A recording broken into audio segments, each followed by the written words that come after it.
Delhi, the seat of power of modern India.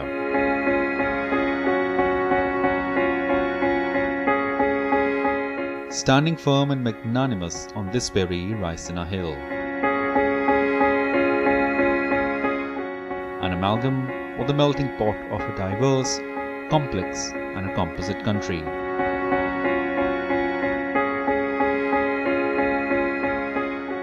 From the seat of power to the streets of business.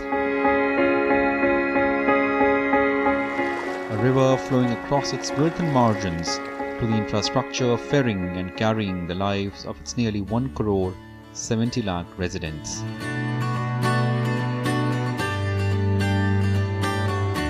Delhi has seen rapid modernization in the last 7 decades after independence.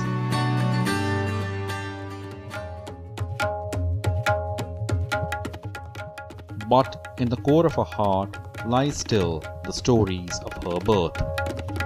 The kingdom she nurtured, her rulers, their magnificence, the stories of courtesans and iconic women and men whose lasting legacy has left an indelible imprint on Delhi.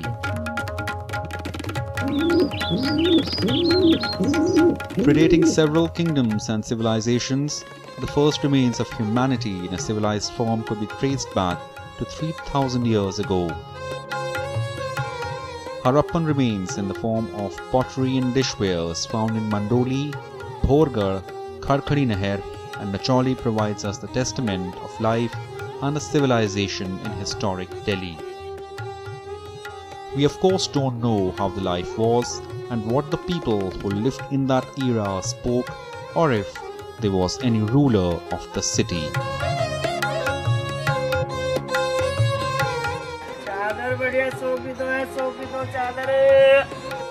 But the story begins to shape in a narrative and gets little clear as we march nearly 1600 years ahead.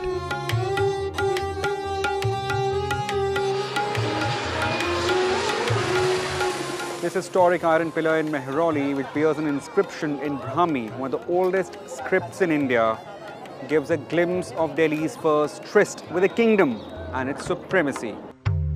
Dated to 4th century AD, this iconic pillar bears the inscription written in a later form of Brahmi script of Ashokan times.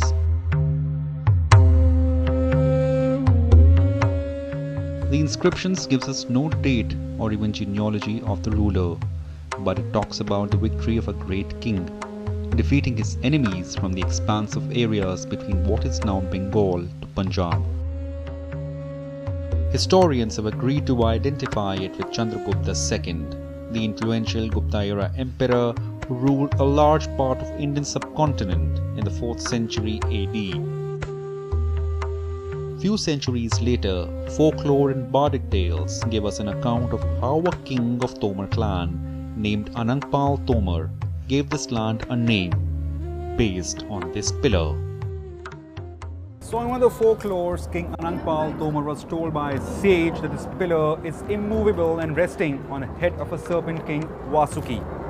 Out of sheer curiosity, he decided to check the ground beneath the pillar. Surprisingly, he indeed saw the pillar was resting on the head of a serpent king. Surprised by what he has seen, the king of several subjects asked the pillar to be reinstalled. And here comes a twist.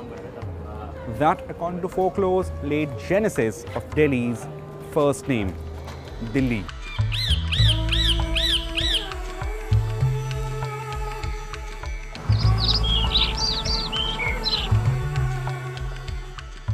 The iron pillar is a Gupta era pillar, which means that it has been around since the 4th century CE, and it has an inscription which talks about the great victories and battles of Chandragupta II, the Gupta emperor. But its connection with Delhi is an inscription which dates from the middle of the 11th century. Okay. And what that inscription says, historians have actually read it a little differently. People don't agree. So one reading is that Anangpal established the city of Delhi in 1052 AD, CE, right? 1052 CE. Anangpal. This is the Tomar ruler. Right. Another reading of that same inscription says that Anangpal tightened the nail. Behind that also lies a story. These were a lot of temples in this area at that point. It is believed that one of Anangpal's great ministers, who was Nattal Sahu, he was a Jain Sahukar. He had built one massive temple over here. So this was an important place, and this pillar must have been incorporated in this complex.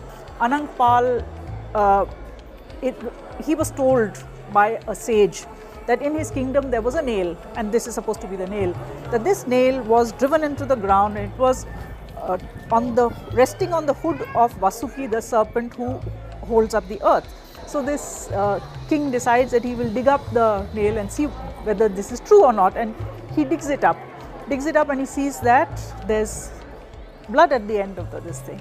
And the story then ends saying, and he gets scared and he says, put the nail back in the thing, because he had also been told that only as long as the nail remained, his rule or his his family's rule, his dynasty's rule would continue only as long as the nail remained in the ground. So he tries to put it back, and of course it's not successful in putting it back in the head of the snake, and it says that Kili to dhili bahi, Tomar bhaya mathin. So Kili dhili rahi. So the nail remains loose, and Tomar loses his kingdom. In other accounts, Sage Vyas told the king that as long as the pillar stood firm, his reign will last. As Tomar tried to reinstall it back, only a length measuring 19 fingernails could go in the ground. 19 generations later, Tomar rule ended as Chauhan'S took over this part of land, and very soon the Mamluk Turks invaded and set their kingdom.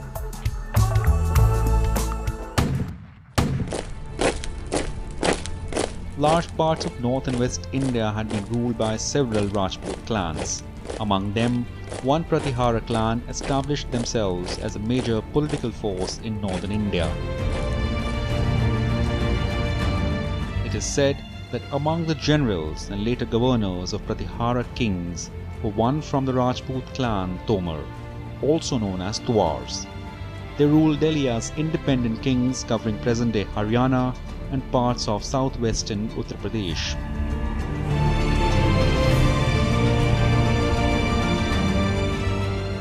One Bilandeo or Anangpal Tomar ruled Delhi around 7th century AD, following which many of his clansmen continued to hold sway over Delhi before being displaced by another Rajput clan, Chauhan'S. Writing in the 14th century, legendary Amir Khusro described the reign of Anangpal Tomar, the first king of Delhi, who ruled this land around 7th century AD. In front of his palace, the king had installed 2 stone lions and next to them a bell. Any subject seeking justice was supposed to ring the bell, and the justice was swiftly done. One day, a bird came and sat over the bell, and it rang.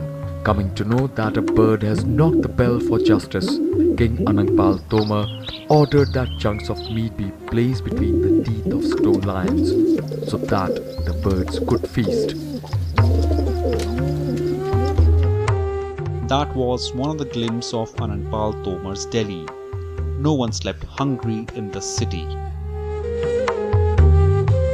Tomar built his capital, which largely now lies in the southern part of the city and its outskirts. Nestled between the modern buildings of fast-growing Faridabad near Delhi lies Anangpur village, where one could still find remains, or rather faint remains, of Anangpal Tomar's reign in Delhi. The village now wears a modern outfit. Once a mode of transport, bullock carts has now morphed into cars and SUVs. Shops, business, markets and fancy homes have now come up along this metal road. But the remains of Tomar era are still not distant. Water masonries and dams like this are among the few remnants of Tomar rule in this part of the country. Running 50 meters long and standing 7 meters high, This dam was more of a water harvesting structure meant to store rainwater during the monsoon season. Given its topography, water or its scarcity played an important role in Delhi, in the settlements, in the villages, and the movement of its people from one place to the other in the search of water. These stepstone embankments at Surajkund, that happens to be among the significant remains of Tomar era here, were among the first water reservoirs of Delhi. Carved stones with a wide storage facility, these were the first organized waterworks of Delhi region. The rulers were excellent planners. The tales also speak of once a magnificent sun temple here. Water has been the ultimate town planner of the city. If you see all cities of Delhi, starting from Lal Kot, they've come up in this triangle between Yamuna on one side, running from north to south, and Aravallis on the south, and Aravallis on the western side as well. So you had numerous streams which were running down the Aravallis from the west and draining down the Yamuna. And all these cities and the rulers, they somehow realized that they had to respect this hydrology of the plains of Delhi and establish their capital cities around these streams. A common thread between the Tomars and even the later the Muslim rulers who came is that none of these kingdoms are actually directly dependent upon Yamuna for water. They saw the importance of terrain where Delhi was situated, and they made their water bodies according to the depressions that they saw and the streams which were flowing down the Aravallis. So they never tried to conquer the hydrology which we would see much later during the colonial times. They made use of the streams, designed their capital cities, the citadel and the cities around these streams and the depressions that they saw.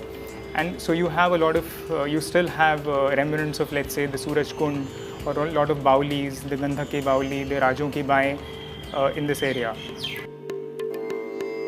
Few hundred years later, another Tomar king, incidentally also named Anangpal, built a fort running across today's Mehrauli to Malviya-Nagar, Lal Kot.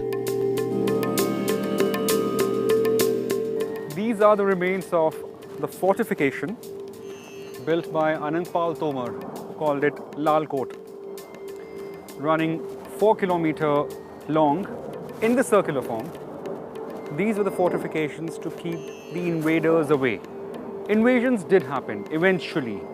These walls were witness to these invasions. When Chauhan'S took over from Tomar dynasty, this fortification was enlarged. A part of that can still be seen at Kila Rai Pithoda. For good many years, the fortification preserved Tomar rule, where the settlement flourished and the king went on to rule the then kingdom of Haryana from this very outpost. Let's say the first Red Fort or the first Lal Kila, what we know as the Lal Kot, is established by Anangpal Tomar. The Tomars ruled for another 100 years, and then in the middle of the 12th century, Vigraha Raj, who is also known as Visal Dev, he defeats the Tomars, and Chauhan'S establish their supremacy over this region. But they soon enter into a matrimonial alliance with Tomars, and Delhi, the kingdom of Delhi, is given to Visal Dev's grandson Rai Pithoda, who we better known as Prithviraj Chauhan. So Prithviraj Chauhan uses Lal Kot as a citadel, but at the same time he also expands the ramparts and adds gates to it. According to some historians, Lal Kot at its height was around 3.5 kilometers in circumference. It would have had a population of around 5,000 or 6,000. So with this addition, there is almost a fourfold increase in the size of the city in terms of its area. And as I said, there are numerous gates, but again, how many gates are there, it's debatable. Taimur, who came in the 14th century, he observed that there were 13 gates. Amir Khusro writes about the city having 10 gates. Anangpal Tomar II extended his kingdom, building Baldabgarh, now a city in Faridabad, and Anangtal near Mehrauli. It was the middle of 12th century when another Rajput clan, Chauhan'S, marched towards Delhi. Ruling the parts of northwest India from the capital Ajmer, or Ajmeru as it was called then, King Vigraharaja IV or Visaldev captured Delhi from Tomars. The Tomars continued to hold their rule, but only as subordinates to Chauhan'S. A king in subordination usually doesn't last long. The curtains were slowly going down on the Tomar rule in Delhi. The sun was setting on a near 400-year-old kingdom, the first state kingdom of Delhi.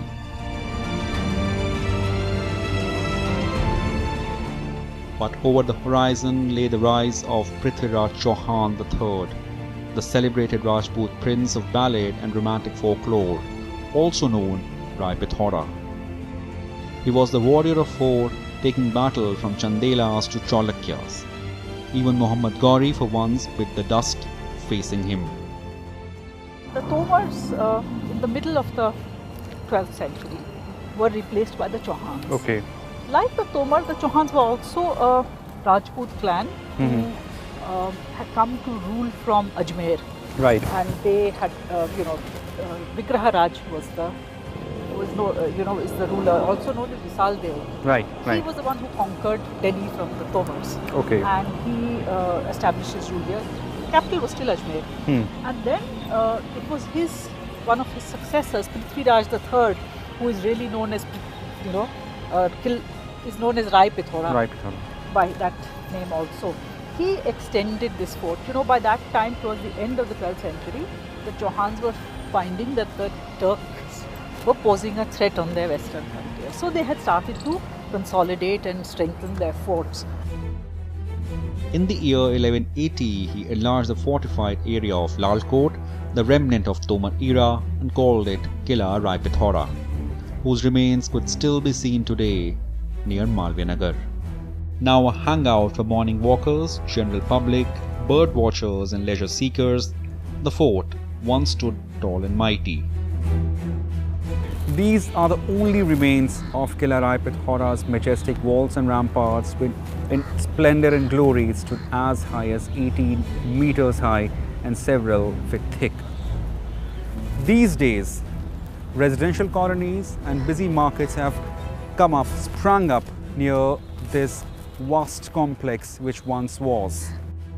For its rulers, Delhi was an important frontier, a frontier with its economic importance and also a strategic junction to keep the raiders away from Chauhan's capital, Ajmer. Delhi has always had a strategic importance because Delhi actually sits between, it's the narrowing of the Ganga Yamuna Doab at this point, where on one side you have the Himalaya, on the other side you have the desert, the Thar desert. Right. So any invasion that happens, any invader who comes into Delhi comes through that narrow neck of land. So, these guys are further south in Ajmer, but he has to stop the invaders there at Delhi. So therefore, particularly as the threat of invasion increased, this role of Delhi as a frontier town Became a very important factor to strengthen this place, even though it was not the capital. In the year 1191, Chauhan defeated Sultan Muhammad Ghori, the fierce raider of Ghurid region, which comprised present-day Afghanistan, who had overthrown the mighty empire of Ghaznavi in the year 1186. Ghori's army retreated and he was captured. One of the most belligerent of raiders was defeated, breaking shock and disbelief in his camp. So the first battle of Tarain takes place in 1191 AD. The two armies, the army of Muhammad Ghori and Prithviraj Chauhan, they meet at Thanesar, which is around 150 kilometers from Delhi. Muhammad Ghori obviously wants to invade India and wants to establish his kingdom in Delhi. and the Chauhan'S respond very well. Gauri is defeated conclusively, but he's allowed to go back to Gauri, to Afghanistan. The Chauhan'S are content just to take back the fortress of Bhatinda, which Muhammad Gauri on his as part of his advance towards India had taken from them. So they are happy to get back the fortress of Bhatinda, and they come back to Delhi. But according to one chronicle, Prithviraj Chauhan decided to release Gauri, overruling the advice of his own men. A year later, in the Second Battle of Tarain, a regrouped Muhammad Gauri with a vast force of men defeated Chauhan. Actually, the Turks was slowly making incursions, they were trying to expand, and the reason was very simple. They ruled over, Gauri and his brother, in fact. They ruled over, parts of Afghanistan, certainly nowhere near as rich, as the Ganga Jamuna Doab would be.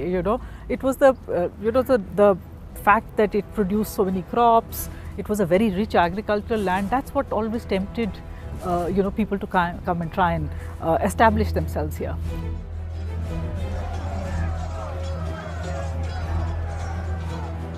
According to the legend of Al-Minaj bin Siraj, the battle went on for days, where Gauri commanded an army of over 1,20,000 men and several thousand horses and mounted archers.